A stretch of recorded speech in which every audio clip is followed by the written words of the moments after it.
काही सीएनजी पंपावरती वाहनांच्या लांबच लांब रांगा। वडाळ्यामधील सीएनजी गॅस पुरवठा करणाऱ्या गेल पाईपलाईन दुरुस्तीचं काम अद्यापही सुरू।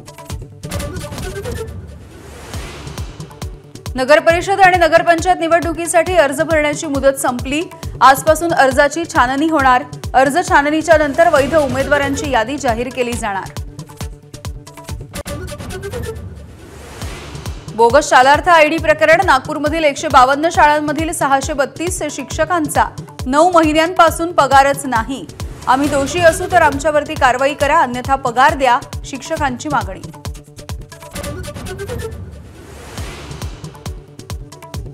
आरक्षित जागांची संख्या 50% जास्त झाल्यास निवडणुका रोखू।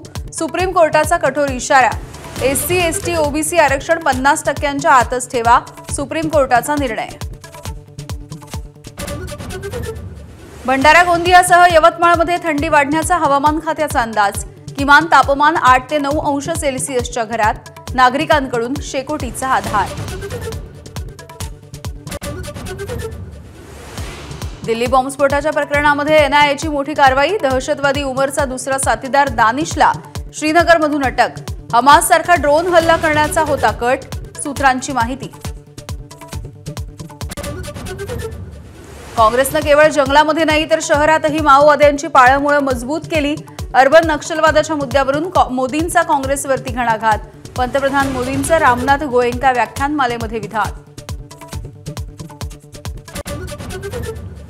आणि ट्रम्प यांच्याकडून पुन्हा एकदा टॅरिफ लावण्याची धमकी।